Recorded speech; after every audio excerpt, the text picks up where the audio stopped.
joined NIT Agartala as an assistant professor. So he has a lot of experience in this area of material science research and of course and physics. So his main area of interest is quantum phenomenon in natural superlattice, charge transport in polymer semiconductor, thermoelectric energy conversion, application of low-dimensional materials, etc., and energy and sustainable environment, thin film and nanoscience, and thin film and heterostructures. Dr. Shah has, in his credit, as less as I think more than 65 publications in the reputed journals, and today he will be talking about introduction of sputtering, a technique for deposition of novel materials in the form of thin film. So with this, I request Dr. Shah for delivering his talk. I am not actually going in details about his career because we already running behind the schedule. Already 20-25 minutes we are late. So I request Dr. Shah, please start your lectures. Dr. Shah.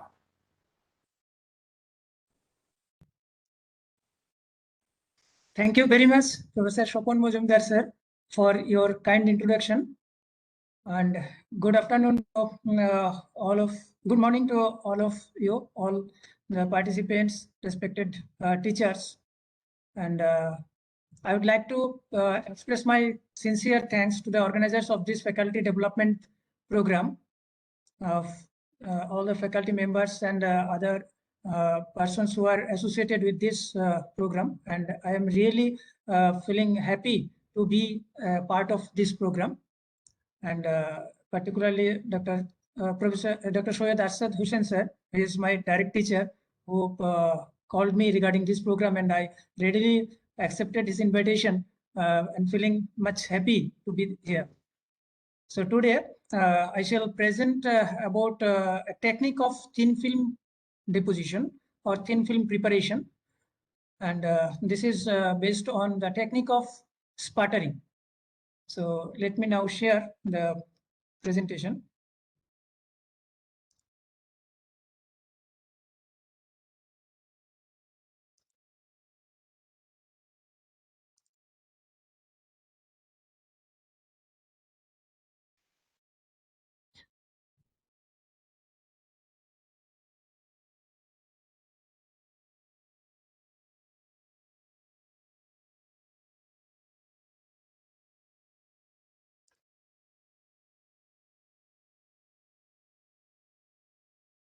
Is it visible?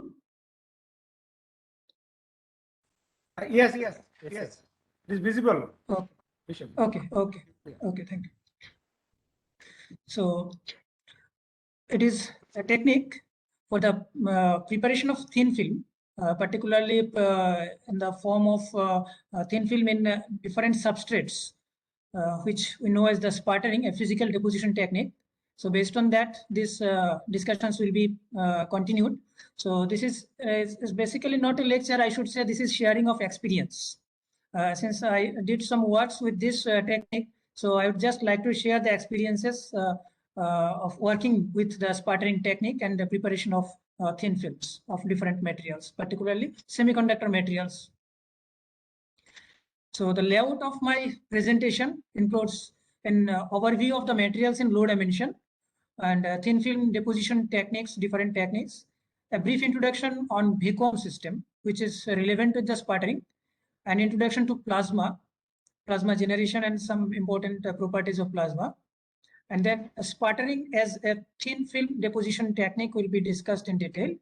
And another detailed discussions will be made on radio frequency magnetron sputtering technique and comparison with the DC sputtering technique. Advantages of sputtering technique will be discussed, and application of radio frequency magnetron sputtering technique in thin film deposition in different fields will be highlighted. And finally, the conclusion. as far as the matter of material science is concerned, people are interested about the nanoscience and nanotechnology. So already it is well known to all of you that the materials within the within the region of 1 to 100 nanometer in one of its dimension is generally referred to as the nanoparticles.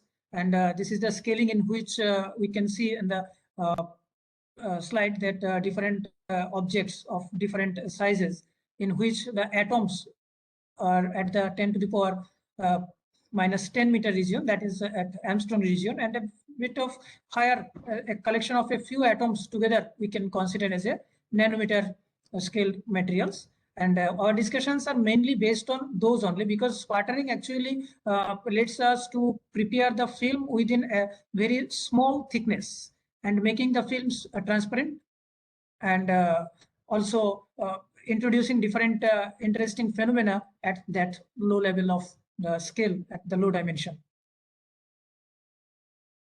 So I think most of you know about this kind of material structures, the physical dimension. Generally, one dimension materials we know as the nanowire, and if it is quantized in all of the 3 dimensions, then we call it a quantum dot. That is, all of 3 dimensions are less than 100 nanometer, then we can treat it as a quantum dot. But if we consider about the thin film, which is confined in one direction only, other 2 directions, the x direction is confined, other 2 directions, y and z, are extendable. So in that form, when the materials are obtained, we refer it as a thin film. And our discussions will be mainly on preparation of thin film by a physical technique, that is sputtering.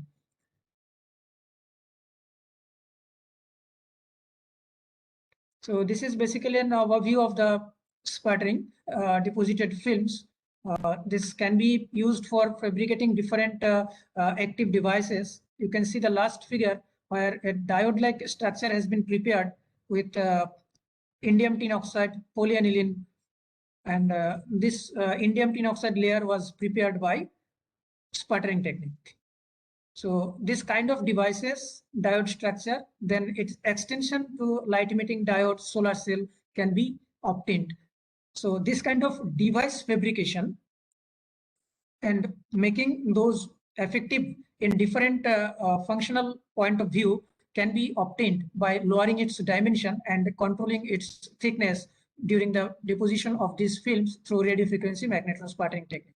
Once you prepare the thin film, some important properties which comes to play in thin film form are its discrete energy level and forbidden energy region, creating an energy gap, and we can increase the energy gap as we wish, so that we can bring a control over its energy levels, quantum states of the electrons or the holes, that is carriers, in the thin films, and we can bring a control over the forbidden gap also, so that we can make one can make semiconductors as a desired band gap suitable for a particular application. Say one for light emitting diode, the band gap should be at a certain region. Another for a solar cell, the band gap should be at another region. For the same material, the control can be provided and the opportunity is there from sputtering technique to make a film at a desired level at for its different functional properties. Next, thin films are not fully dense. This can be prepared under stress, and stress control different properties also can be obtained, and different defect structures can be introduced. Because defect structures, although the name suggests defect, but actually it is very helpful in devising different systems, particularly different quantum states, introducing as a defect states in order to introduce some useful phenomena inside a material. And quasi two-dimensional, thin film is quasi two-dimensional and strongly influenced by surface and interface effects. So next we shall get introduced with the density of states, because once we lower the dimension, the sudden effects which comes predominantly is its density of states. That is, electron or hole density of states becomes dependent on the dimension, and a plot with the diagram, it is shown here, For 3D bulk, this is a continuous plot. When a 2D material that is in the thin film, when one of its dimension is quantized, it becomes a step-like function.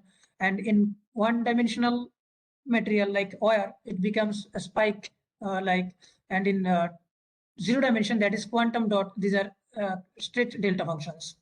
So this kind of density of states variation are obtained for the electrons or carriers in a semiconductor based on its dimension. So it indicates that how useful and how much control shall we introduce in a semiconductor material by lowering its dimension.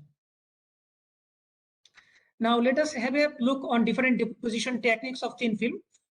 There are physical vapor deposition techniques like thermal evaporation, pulse laser deposition, molecular beam epitaxy, then sputtering. There are lots of chemical vapor deposition techniques like metal organic CVD, low pressure CVD, then atmospheric pressure CVD, plasma enhanced CVD, and solution chemistry based deposition techniques are nowadays very much interesting. Chemical batch deposition, sol gel, spin coating, deep coating, screen printing, spray pyrolysis, like this. So our discussions will be mainly restricted with the physical systems like sputtering. Only sputtering we shall look at in detail. So let us move to sputtering. That is basically a technique in which an atomic level layer can be processed and prepared by the process of sputtering, where atoms are ejected from a target source material, and then these are allowed to deposit on a substrate. The substrate can be a glass substrate, can be a silicon wafer, can be a flexible material like we can say PET, plastic like transparent substrates can also be used. But we shall have to look on the temperature control in that case, because some substrates degrades at a higher temperature. But sputtering gives the opportunity for deposition of thin films in flexible substrate too, for flexible electronics.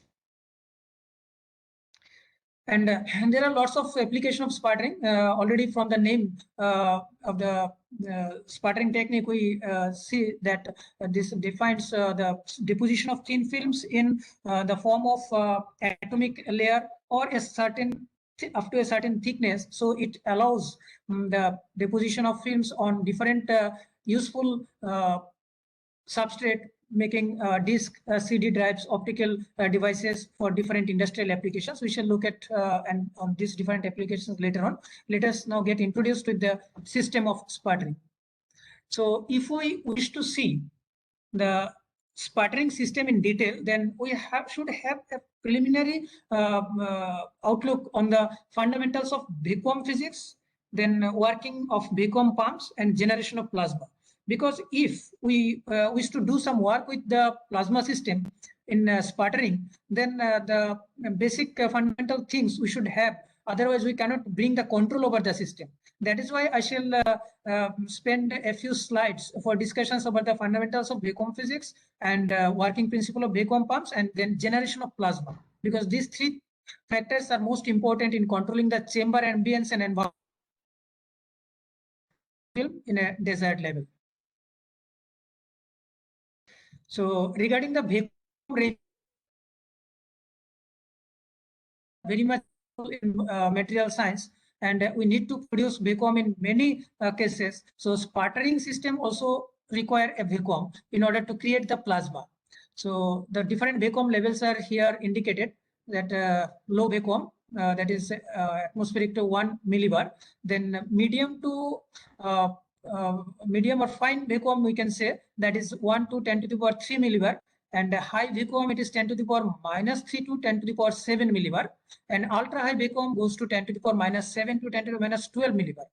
Extreme high vacuum can also be produced, which is less than 10 to the power 12 millibar. Actually, vacuum is greater than 10 to the 12 millibar, we can say, but pressure is less than 10 to the power -12 millibar. So this is extremely high vacuum, but for sputtering, that much high vacuum is not required. We can work at high vacuum level only. 10 to the power -3 to 10 to the power -7 millibar is sufficient for creating a plasma. And some important parameters related with the vacuum system are its throughput, pumping speed, and conductance. This is basically related with the fluid dynamics. This is a slide which indicates the flow of the molecules and atoms through a pipe under a pump. When it is working under a pump, the chamber is evacuated, then its throughput and flow rate and pumping speed controls the equilibrium condition under the running condition in the chamber, inside the chamber. And the higher the conductance of the system, that is, we can consider it just like current, as electrons and charge carriers flow through an electric wire. We can consider the gas molecules or ions when they are moving towards a pipe. This is just like a fluid current. So higher the current, in this case, we shall say it as throughput. The throughput, higher will be the pumping speed, and rapidly we can achieve the desired vacuum as we require for sputtering. So different pumps can be used for a sputtering system, but particularly we shall consider the pump of which are suitable at the range by which we can produce the plasma for deposition of the thin film. So in that case, the pumps which are categorized into different category like gas transfer and capture initially. Then gas transfer pump can be divided into two parts: positive displacement pump and kinetic pump. So in positive displacement pump, if we move for the category of rotary, then this is useful for sputtering. But rotary pump alone cannot produce that much low pressure inside the chamber. That is, vacuum level is not at the desired level. So it has to be supported by another kinetic pump, which is called diffusion pump. So from this chart, we shall see only the kinetic pump as a diffusion pump, which will be a secondary pump.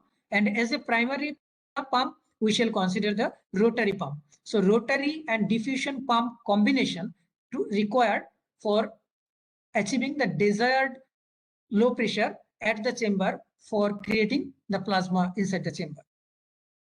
So let us now restrict our discussions only on the positive displacement pump, that is rotary pump, and then a kinetic pump on diffusion pump. In the next slide, positive displacement pump is basically a pump which traps some amount of gas and then let it go outside. That is, it is a pump which positively displaces the molecules, gas molecules, from the chamber to the environment. That is why it is called positive displacement pump. And this positive displacement pump can work without any secondary pump. It doesn't require any pump. Itself is sufficient for creating a vacuum.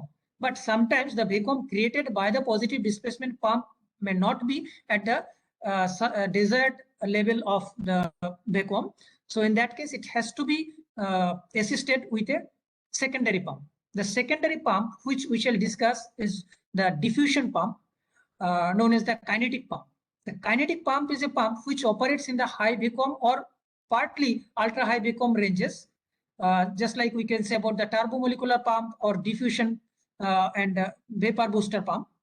The kinetic pumps require a supporting primary pump, since they are unable to exhaust to the atmosphere pressure. That is why they are called secondary pump, because they cannot work alone.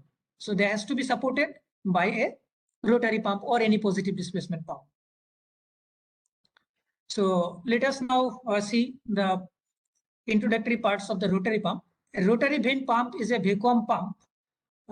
It's a positive displacement pump, already we know. And vacuum refers to a state where the pressure is lower than that of the surrounding atmosphere, 10 to the power 5 Pascal to 10 to the power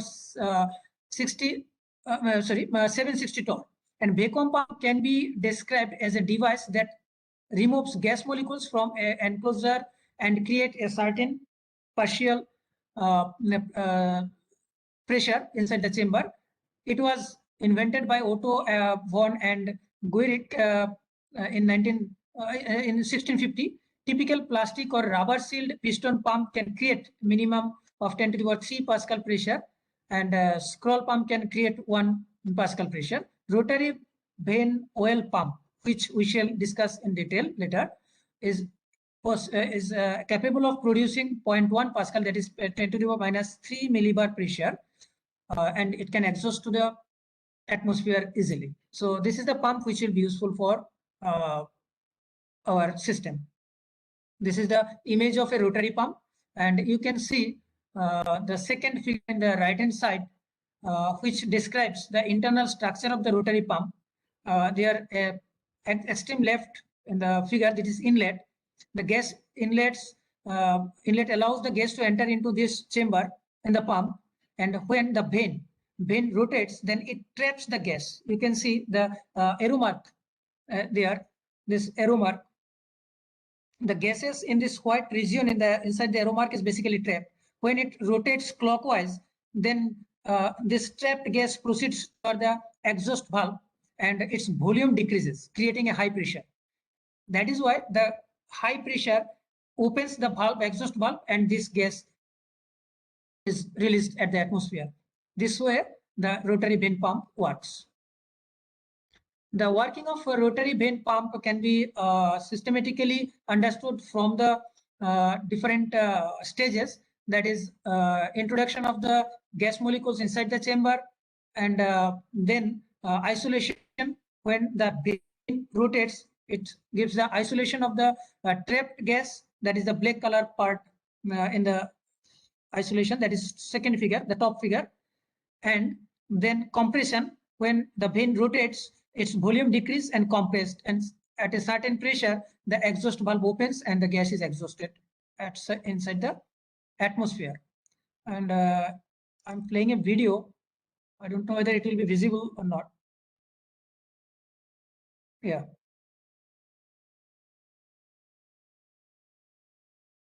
If the video is visible, then you can see how this rotary vane pump is working. May I know, is it visible? Yes, sir, it is visible. Okay. So when the color becomes red, it indicates the compression part. And at a certain level of compression, this red part, when creates a high pressure, the valve opens and the gas exhausts. Okay, now moving to the next slide. This is about the diffusion pump. Already you know that diffusion pump is a secondary pump. It cannot work alone. It requires assistance from the rotary vane pump, so that it is followed by a rotary pump. And diffusion pump is a kinetic pump because it doesn't trap a gas, and positive displacement of gas molecules is not possible. What happens in a diffusion pump, oil is heated up. Generally, it is known as silicon oil. This oil is heated up, and this oil vapor is allowed to move up through the system. You can see some cones are there. The nozzles are also there. When the vapor goes with a high pressure towards the upward direction, the open nozzles are of very small surface area. So when these vapors are coming out with a high pressure, then the kinetic energy, the high velocity is acquired by the oil molecules. And these oil molecules, when moving downward, then they trap some of the gas molecules available at the chamber, and they exhaust it to the outlet, and outlet is connected to a primary pump, the rotary pump.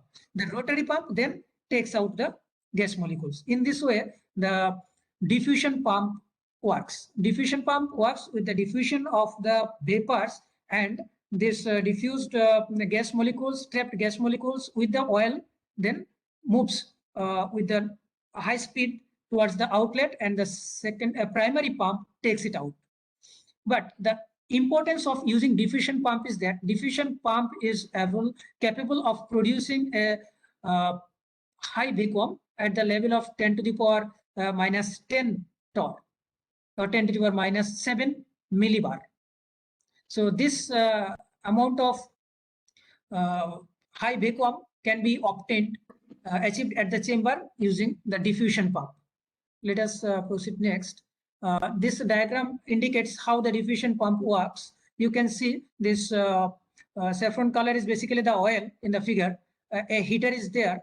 The heated gas molecules moves up, and when they comes out with a high speed with the nozzles, then they comes in contact with the walls of the diffusion pump, where you can see the cooling coils are seen. Blue dots are basically cooling coils. Some chilled water outside the chamber are used to allowed to flow to keep the walls at a certain cooled temperature. And when this oil vapors comes to in contact with the wall, then immediately they become again the liquid oil and traps some of the gas molecules with them and keeps them out by the vacuum pump. So I think in this case also, video may be useful. I'm trying to play this video. I don't know whether it will play here or not.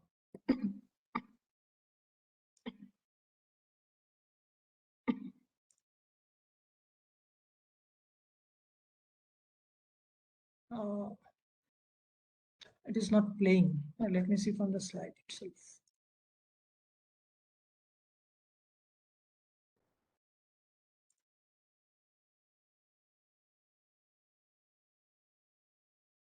Is it visible? No, sir.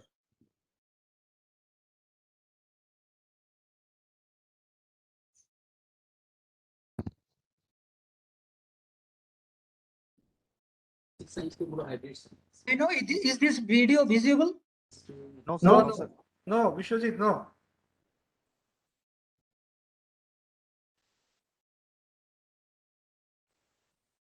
This is just a whole screen. Sharing whole screen. Let me share this.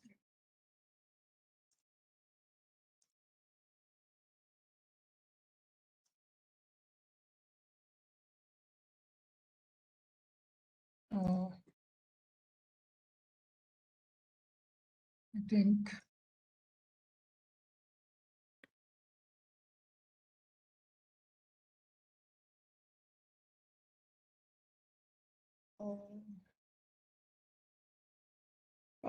I'm not getting any opportunity to share the whole screen.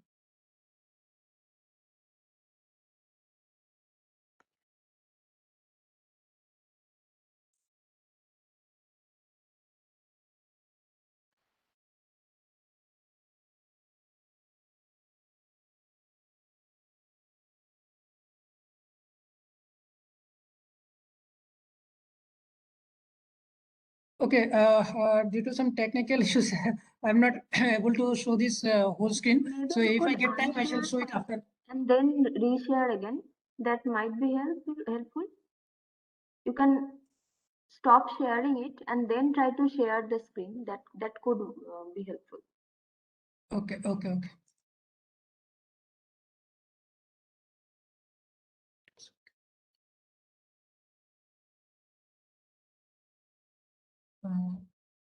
I'm closing this.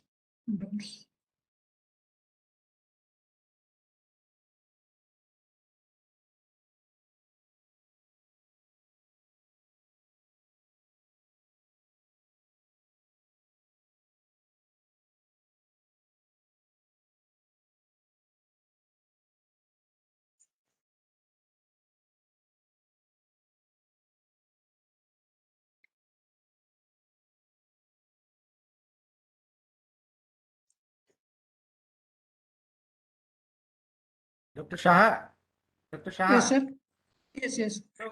Without video, can you go ahead without video? Yeah, we can proceed. If time permits, we can see this video later on also. Yeah, sure. So you continue now. Huh? Okay, fine. Okay, so then I'm sharing once again this slide.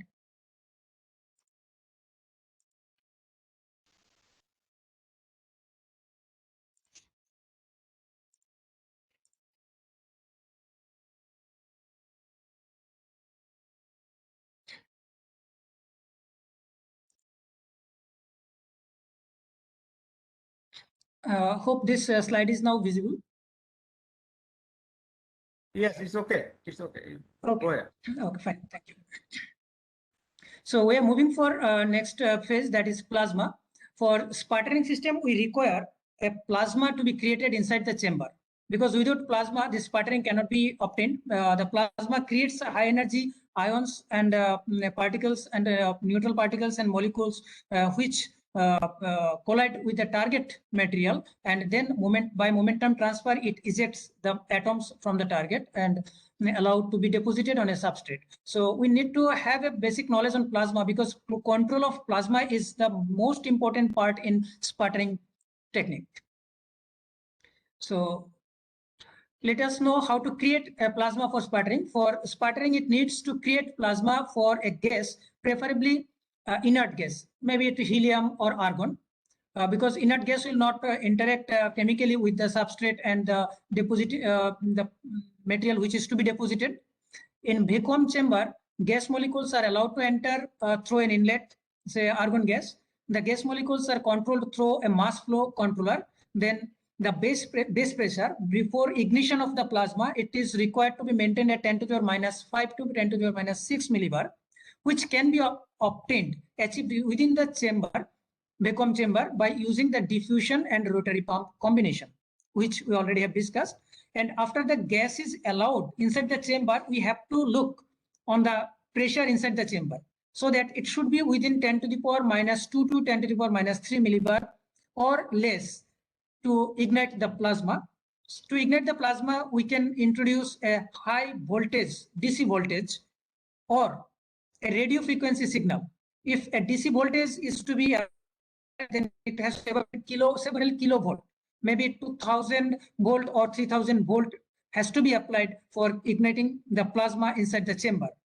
Or a radio frequency signal of power, say around 200 watt, is sufficient for igniting the radio frequency plasma. And the pressure inside the chamber has to be monitored carefully, because otherwise the plasma will not be created. And this can be achieved by using a Pirani gauge and Penin gauge. So let us move for a discussion about the DC plasma. RF plasma and DC plasma are the two types of plasma. So we are considering about the DC plasma first. In a DC plasma, a negative cathode and a positive electrode is required, and that has to be separated by a certain distance, say about 5 centimeter, 10 centimeter, like this, depending on the desired material and pressure and plasma intensity. And a few hundred volts between the cathode and anode required to be maintained. It is generally required around 2000 volt minimum. And then the plasma is ignited. Once the plasma is ignited, then we have to work on the target. The target has to be prepared earlier and has to be inserted inside the plasma system, so that the plasma high energy molecule atoms or ions will collide with the target, and the target atoms will be ejected. So the different important parameters in which the plasma depends is the pressure of the working gas, the nature of the working gas, applied voltage, and the geometry of the discharge. So the figure indicates how the internal construction of the plasma system inside the vacuum system has to be maintained.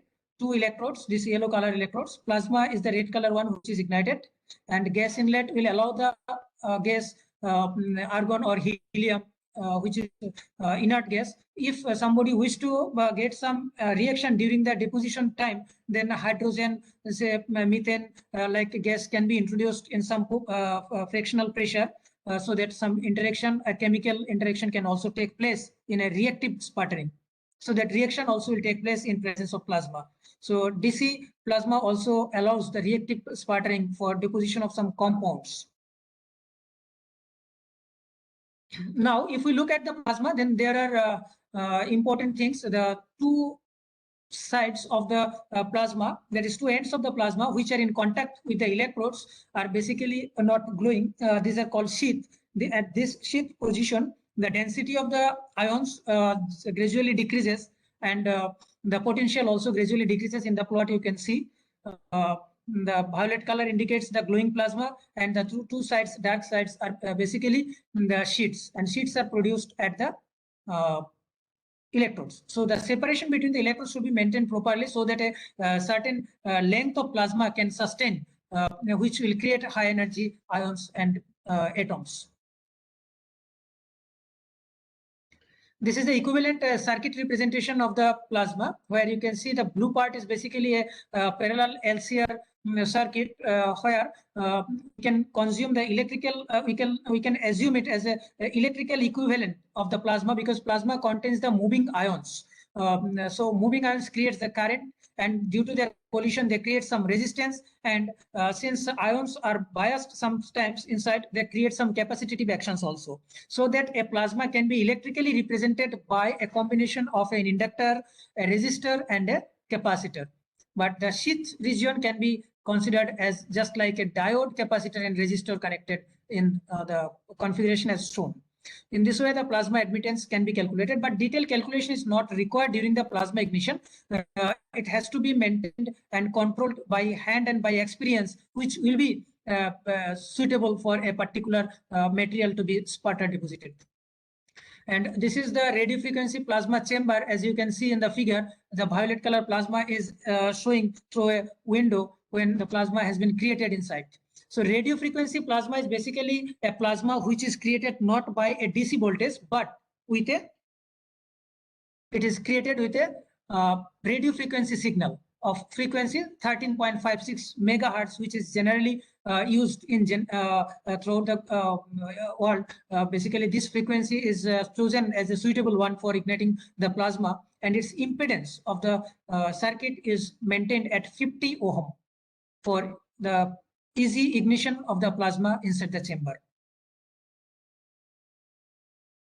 Now, the sputtering mechanism, as we have already discussed, that basically sputtering is a collision of ions and atoms with the target molecules. You can see in the figure, the saffron color upper one is basically the target. When some high energetic ions strike the atoms in the target, and that atoms are ejected from the target and they comes down into the plasma, and through the plasma they pass to the substrate, and the substrate keeps those atoms in a regular periodic way, sometimes depending on its temperature, allowing it to be a crystalline one.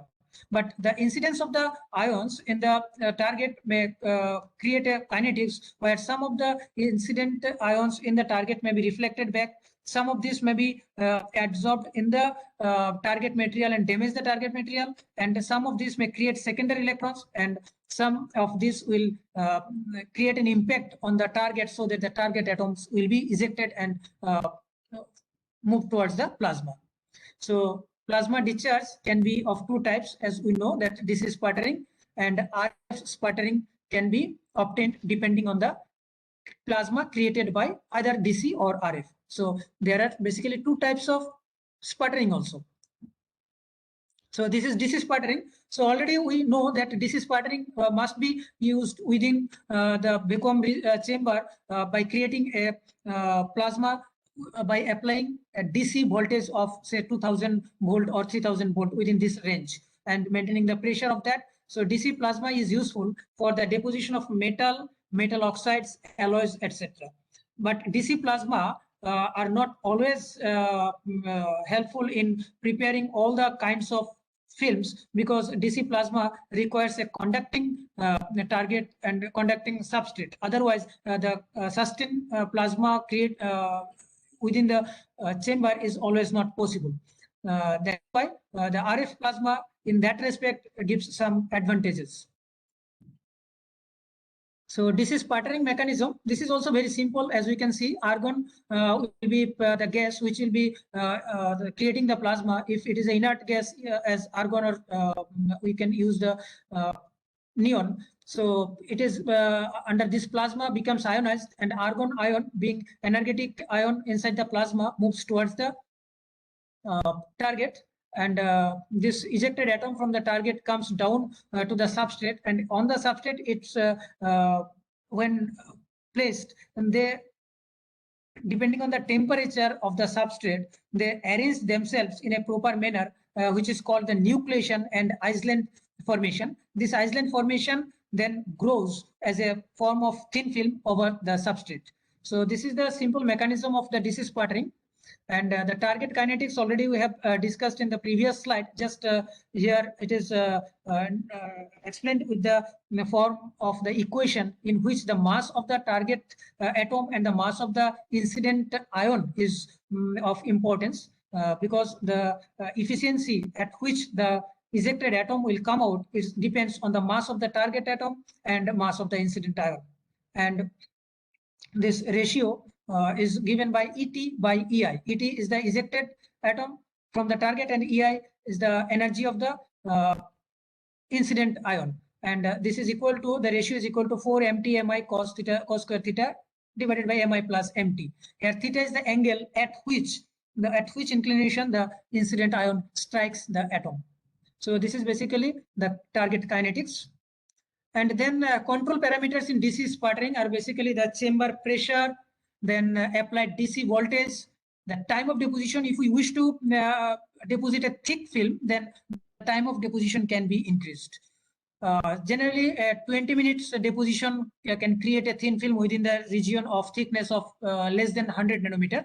But if somebody wish to get a film thicker than 100 nanometer, can also be obtained by controlling the time of the deposition.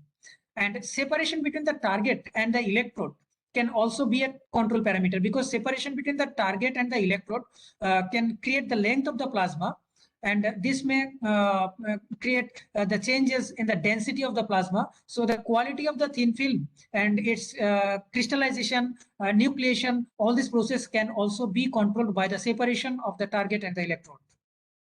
And of course, it depends on the sputtering gas. Argon, oxygen, nitrogen, methane, these gases are generally used for sputtering. Then let us now have a look on the problems of DC sputtering. Relatively high pressure and overload pumps and causing contamination and lack of control over the process are the general problems associated with the DC sputtering. And bombardments of substance with energetic neutrals and negative ions sometimes create some defects in the deposited film.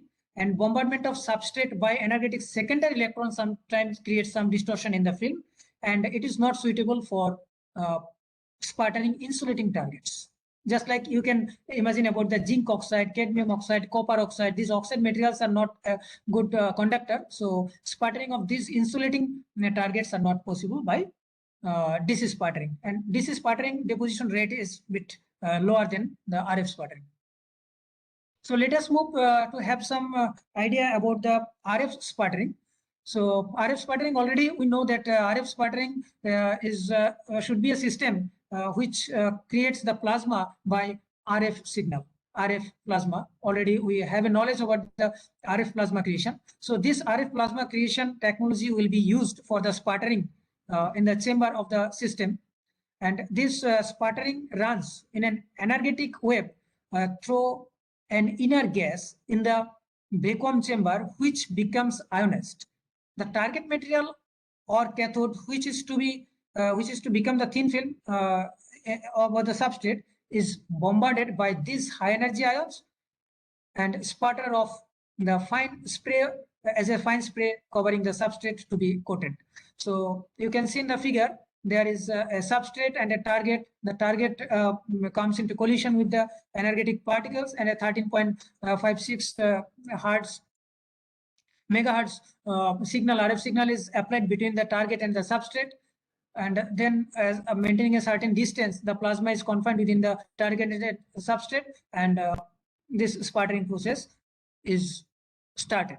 But during the time of sputtering, if somebody wishes to change something inside the target or the substrate by external control, then for a certain moment, sputtering can be stopped without stopping the plasma by introducing a shutter. So the middle one is basically a shutter. The shutter can be removed once again the user wishes to again initiate the sputtering process. This is the system of RF magnetron sputtering, which you can see in a schematic diagram. The diffusion pump is the lower one, and it is associated with another pump, primary pump. The chamber is there at the top. Inside the chamber, the plasma is created, and different important components of the system are basically the Pirani gauze, Panin gauze, base plate, and view windows. Then Panin gauge for low pressure measurement. Then liquid nitrogen flow for keeping the temperature inside at a desired level, low temperature. All these arrangements are made. And in the left hand side, you can see two such inbuilt systems. One is India made system at the top one. Indian High Becom system has made this one. This is RF sputtering system. And the lower one is installed at IIT Madras, where the upper one is at Jadavpur University. This system was very much useful and created fine and high quality thin films with the help of RF sputtering. Now, let us see another important thing. This is called multi-target RF sputtering system. Just you can see in the image, this system is a complicated one. This is not a simple sputtering system. This system includes 3 different targets. That is zinc oxide, cadmium oxide, say copper oxide. 3 different targets can be simultaneously sputtered. That is why it is called multi-target RF magnetron sputter system.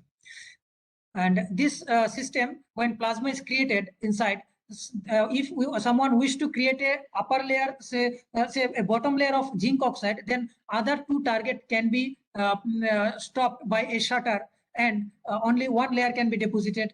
And if over the zinc oxide someone wish to deposit another layer of say copper oxide, that can be produced by exposing the copper target and removing the shutter. So multi-target sputtering system allows fabrication of devices like diode, FET, MOSFET, like these things, electronic devices and active electronic devices inside the chamber without open the chamber. From outside, from the control panel, we can do everything inside the chamber in a multi-target sputtering system. For device fabrication purpose, this multi-target sputtering system is very much useful. And the figure, as you are seeing this system, this has another important and interesting feature, that its internal control is driven by a fluid circuit, not by electrical circuit.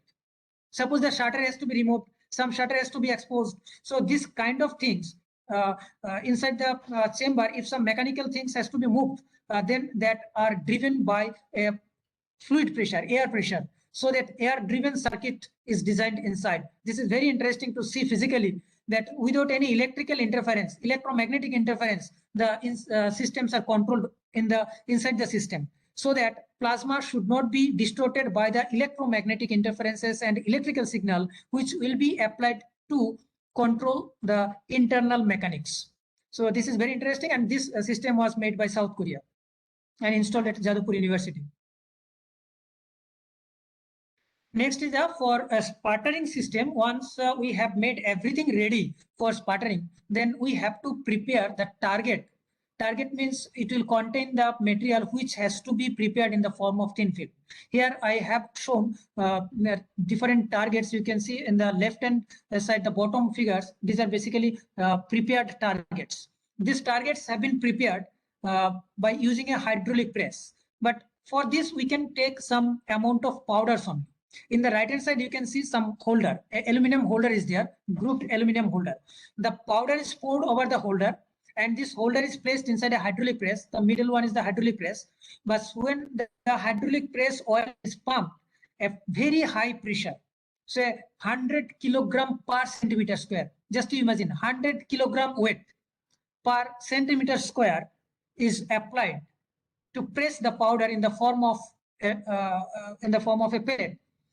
You can see in the left hand side, this kind of pellets are produced over the holder, and in this way the targets are produced from powder. So zinc oxide, cadmium oxide, 2 prepared targets are shown in the just bottom figure in the right hand side.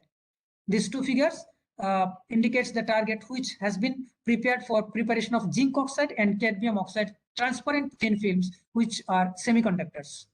Though cadmium oxide and zinc oxide as a powder or in the target, they are not conductive at all. But when they are prepared in the form of thin film, they become conductive. So, and also transparent. So transparent conducting metal oxide thin films can be produced by sputtering.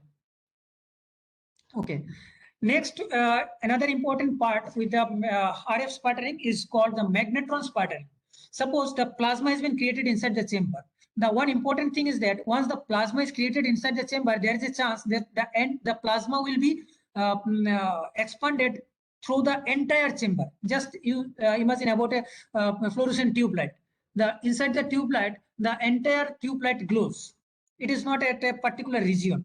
So it happens frequently that the entire chamber has been filled up with the plasma, and the plasma is extended with the entire chamber. But in that case, it is good in one sense, but in other sense, that is the intensity of the plasma, the density of the plasma becomes less as it has been expanded throughout the chamber. So sometimes it requires to confine the plasma within a small volume, within a very small volume.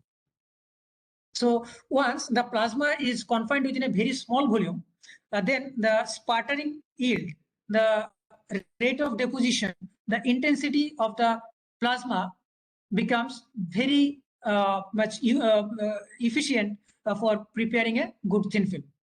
So it is achieved by introducing a magnetron.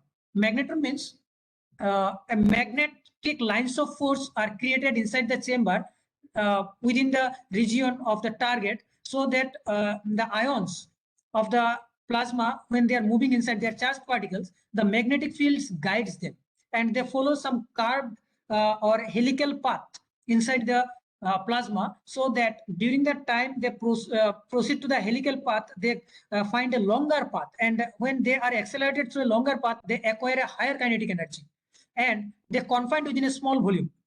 That is why the plasma intensity becomes very high. It glows with a high intensity, and the density of the plasma also become high, making the ion density very much high and collision rate very much high, so that the plasma yield becomes very much effective.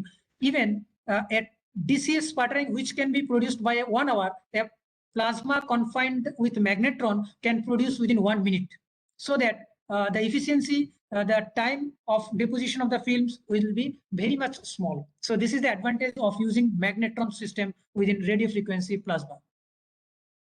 Next, the thing is, during the time the plasma is ignited, and during the time of ignition also, the impedance of the chamber should match with the power supply of the RF signal. Otherwise, ignition of the plasma is not possible. But inside the chamber, since some gases are there at low pressure, the chamber may not always be able to provide the necessary impedance, so that it requires to maintain the impedance, match the impedance from an outside system, which we called a impedance matching network. So this impedance matching network matches the impedance with the power supply and the transmission cable, so that a resonance can take place with the impedance point of view, so it can ignite the plasma immediately to make the gases ionized in the chamber. The voltage reflection coefficient at the load is here represented in this equation, represented by gamma is equal to ZL minus Z0 by ZL plus Z0. This ZL is the load impedance, and Z0 is the impedance of the transmission line. If the transmission line and this load of the impedance load of the chamber matches, then the reflection of the voltage from the chamber becomes minimum, and the plasma ignites immediately. So this is another important thing in the control of the RF plasma. One is the impedance matching, and another is the using magnetron. Okay, so what we can do for the impedance matching? So impedance matching network can be applied in a outside electrical circuit, which can be obtained by a LC network.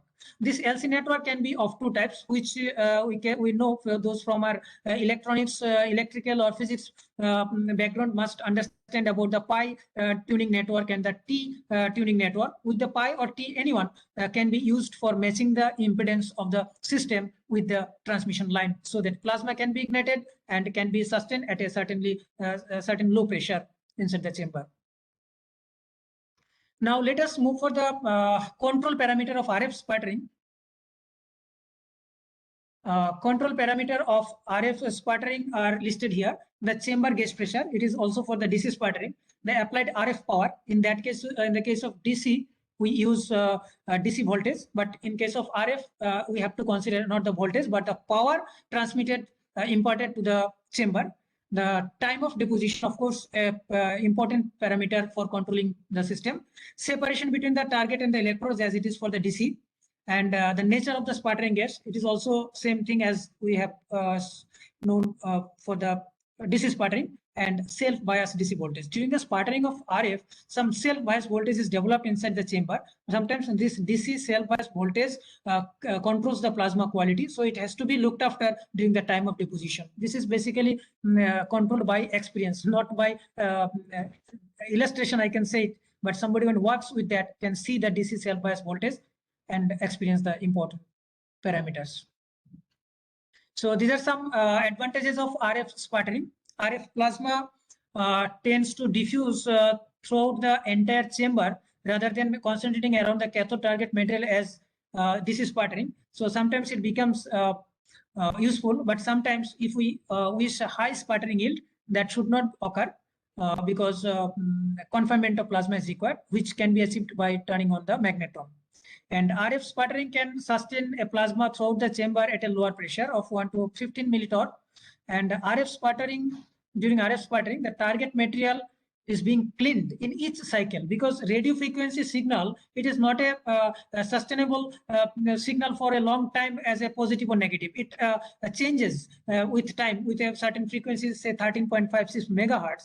So as the positive and the negative polarity are changes continuously, the cleaning of the substrate, if any kind of ions has been deposited, that is cleared by the electric field changed cycle with a cycle during the RF signal. DC sputtering is limited when it comes to dielectric target material. Already we have discussed this, that dielectric material or the non-conductive materials cannot be deposited with DC sputtering, but RF sputtering gives this offer. Next, let us see some applications of the sputtering technique. Sputtering is used extensively in the semiconductor industry to deposit thin films of various materials, say transparent thin films of conductive metal, then non-conductive materials like metal oxides and others. Thin film anti-reflection coating on glass for optical applications are sometimes required, which also can be obtained by sputtering deposition. You can see in this figure the reflection, which sometimes creates some obstacles in optical works. This can be removed by coating anti-reflection layer over the glass. That can be achieved by sputtering. And insulators like aluminum oxide, boron nitride, zinc oxide, and other metal oxides, semiconductors can also be sputtered. And reactive sputtering is a process that allows compounds to be deposited by introducing a reactive gas inside the chamber. That also we have discussed earlier. In case of DC sputtering also, suppose if we wish to produce some zinc oxide, if we sputter with argon gas only, then due to the thermodynamic statistical processes, some entropy will be there inside the chamber, because the argon gases will be at a high energy state. So due to the natural thermodynamic consequences of entropy, there will be some vacancies of the oxygens inside the deposited film, which will create some defect levels. These defect levels are often useful, but if somebody wish to control the defect levels, introducing some oxygen inside with the argon, then this oxygen vacancies can be minimized, so that the defect chemistry inside the deposited film can be controlled by introducing some other gases like oxygen, hydrogen, etc. inside the chamber. And continuing the applications, the transparent conducting film can be produced. We can produce transparent films. As you can see in the figure, this creates a transparent film on plastic substrate, that is PET, indium tin oxide. This is a fine thin film, very much transparent in a wide spectrum on the region of light, visible light can be produced. And it is a conductive layer. So in this case, we can produce a conductive, flexible, touch effective some screen, which will initiate some signals as when it is touched with a finger or other devices. So this kind of transparent electronic materials can be produced. And sometimes for chemical deposition, say Sol-Gel process and other chemical deposition technique, if we require to create some nanowire or other nanostructures, initially it requires some nucleations. nucleations of this target materials on the substrate. So these nucleations in the crystalline form can be achieved by sputtering, because during this time of sputtering, atoms comes periodically and they creates a crystalline form in the substrate, and these crystal nucleations formed within the substrate further can be used for the chemical deposition technique to produce beautiful structures by chemical process. So this is another important application of the sputtering.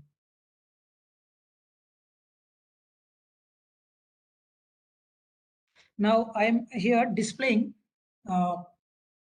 some thin films deposited at our laboratory by sputtering.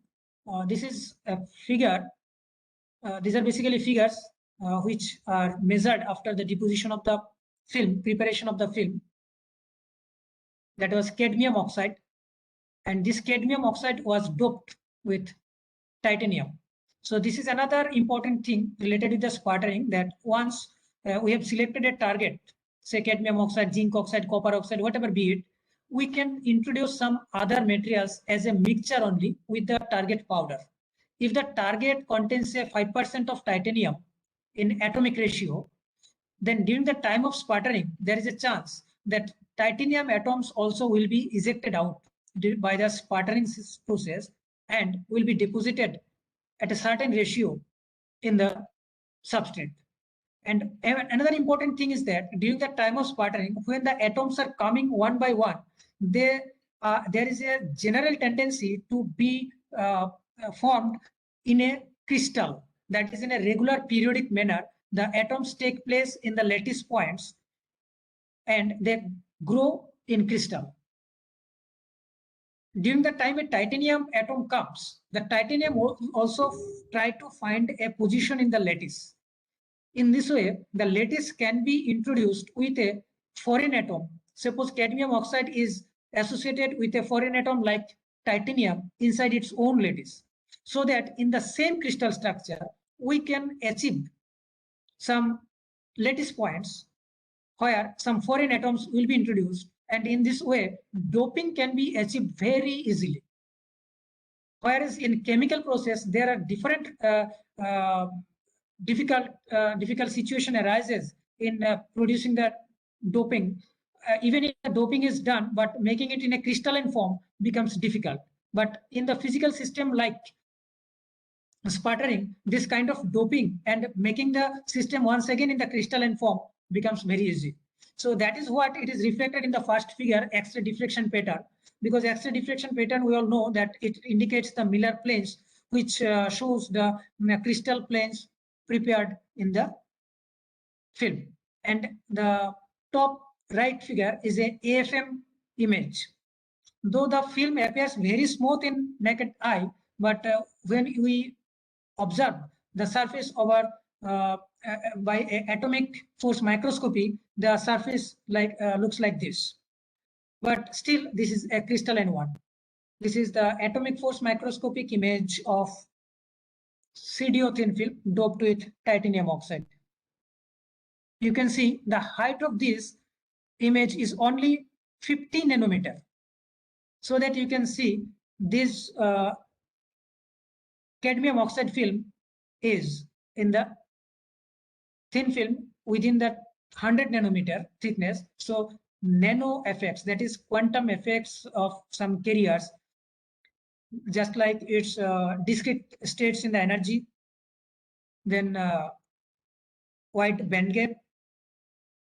Due to wide band gap, transparency in the optical spectrum can be seen.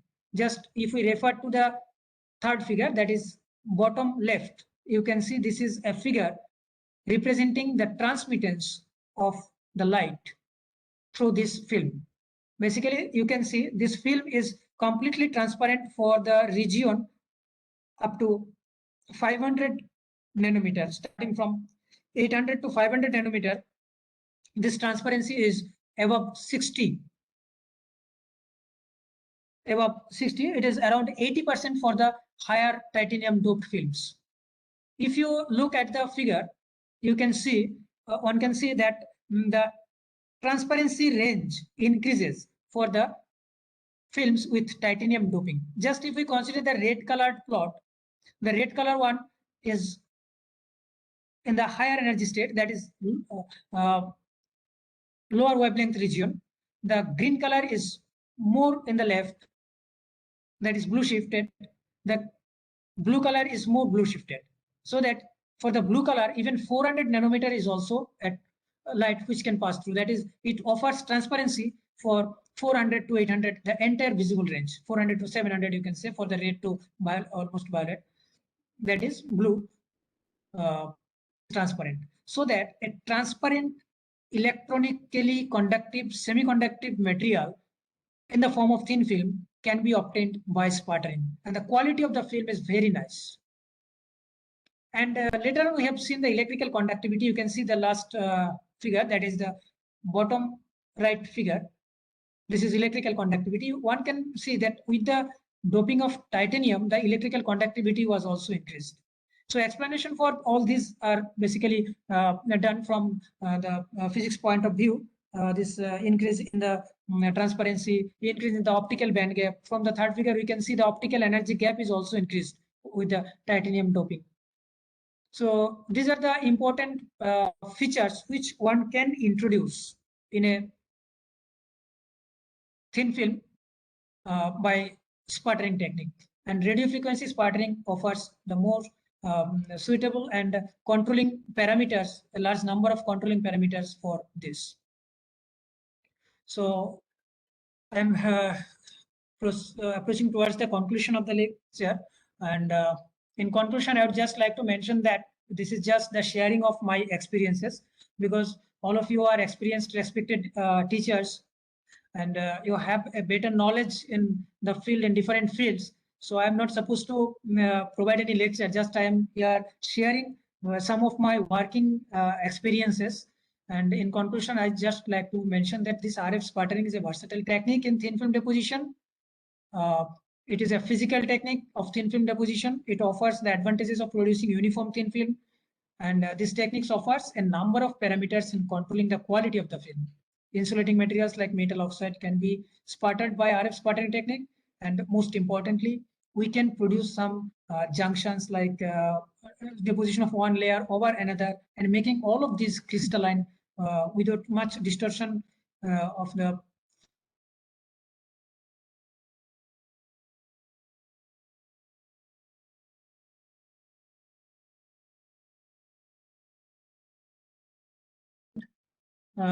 useful technique for deposition of the thin film. But of course, every technique has some limitations. Sputtering also has some limitations. In that case, the chemical techniques and other techniques are always useful. So this is all from my presentation.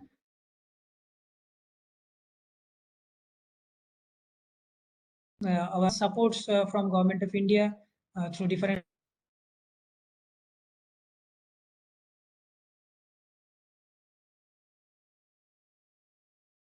of NIT Agartala. These are the projects which are running in NIT Agartala in our laboratory, sponsored by Department of Science and Technology, Government of India, sponsored by Council of Scientific and Industrial Research, CSIR, Government of India. And these are the journals published from our laboratory during last few years. Few PhD students are working. They are basically, with the active support of them, we are doing some works. We are really limited with different facilities, but still with their active support, we are working. We have all around 11 students working with us. 6 already awarded their PhD degree, 5 are working right now. This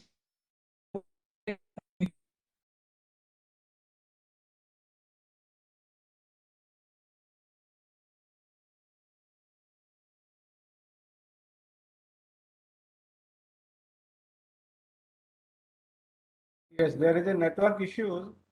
Dr. Shah. Hello, Dr. Shah. Are you audible? There is a network issues.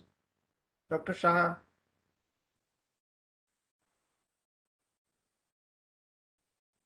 Hello, Dr. Shah.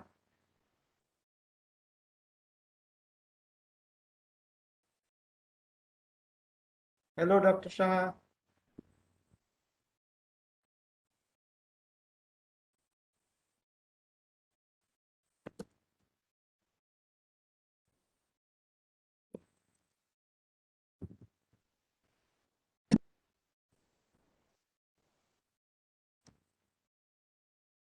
Hello.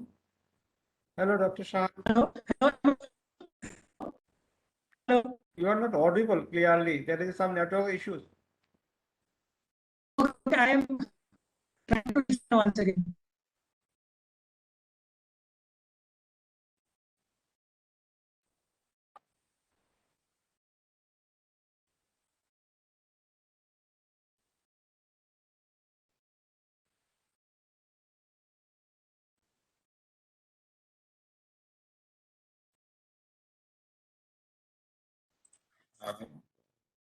Mr. Muzumdar, I think the problem is in the speaker's end. Yeah. That's why. So he is not audible or not visible. Then what should you do? There is a lot of questions in. I can see in the chat box. There's a lot of questions. I think presentation is almost over. So let's try. Yeah, presentation is over. That's sure, and he concluded that his speech also. So that things is fine. But now maybe for these questions is separately in that. I mean.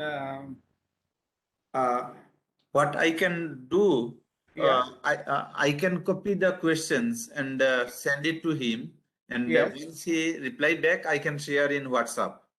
That's possible. Okay. Okay, that's a good idea. Dr. Shah? Am I audible now? Oh, yeah. He back. Yeah. Now, so There was certain network issues, I think. So may I know at which level this? yeah. So thank you very much, Dr. Shah, for your this nice lecture. It's a nice sharing with the audience, and also I learned a lot from this lecture. So now there is a question answer session. So I can see there is a huge number of questions in the chat box. So I think a very quick response is required from your side, Dr. Shah. So first question, it is from Dr. Kollol Das. May I audible, Dr. Shah? Yeah, you are audible, sir. Yeah. How does one deal with impurities created by changing different sputtering materials? The sputtering material must be getting deposited on the walls. How does it affect the sputtering process? This is a question from Dr. Kollol Das. Just a minute, I think there is some network issues. Sir, may I kindly may please repeat this question once again due to some network issues, I think. How does one deal with impurities created by changing different sputtering materials? Yeah, impurities. Actually, impurities are introduced in different way in sputtering system. First of all, the impurities may come from the contamination inside the system, contamination in the target material. So, during the time of preparation of the target material, at first we have to look on the powder which should be highly pure in nature. Intentional impurities like doping can be introduced by the user, but unintentional, in order to reduce the unintentional impurities, the gas used in the chamber should be of pure form. The target should be prepared from the pure material. Secondly, the walls of the sputtering may give some contamination. So in that case, the walls of the sputtering the chamber can be heated up first in order to remove all the adsorbed gas molecules and other things whichever may be there through the pumping system. So heating inside the chamber, raising the temperature up to say 100 degrees centigrade or more can produce this system to minimize the impurities. Okay. And there is a second part of this question. The sputtering materials must be getting deposited on the walls. How does it affect the sputtering process? So I think this it is answer, no? It is. So next question from Dr. Pankaj Srivastav. Can we make dope thin film by sputtering techniques? Can we make thin film by sputtering techniques? This is one question from Dr. Pankaj Srivastav. Of course, the sputtering system is made for thin film only.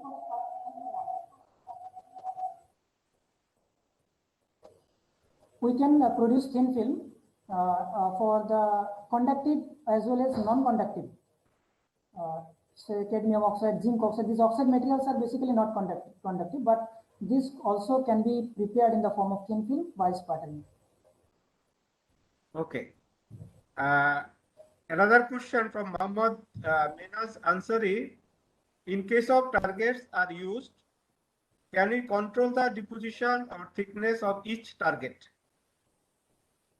Yeah, in case of thickness control, we can take many control parameters. First of all, a very simple one is the time of deposition. If we increase the time of deposition, certainly thickness will be higher. And another thing is the plasma intensity. If we monitor the plasma intensity by the applied RF power in case of RF sputtering, and by applied DC voltage in case of DC sputtering, we can monitor the sputtering yield and the sputtering rate. In this way, the thickness can be monitored, but it sometimes depends on the system, because the separation between the electrodes, then applied voltage, the pressure inside, all these cumulatively control the plasma quality.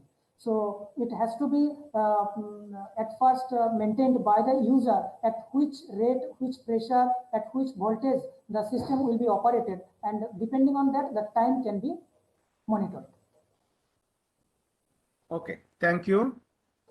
One more question from Riti Navavonik. His question is, can we make ourselves sure about the uniform thickness of the thin film through sputtering techniques? I repeat. Yeah. Should I repeat Regarding- or it? Yeah. Yes. Regarding uniformity, this depends on the uniformity of the plasma, because plasma actually bears the energetic ions. These energetic ions during their collision transfer the momentum to the target atom, and this momentum transfer targeted atoms then comes back to the substrate. But during the time, if the plasma is uniform, then uniformity will be maintained.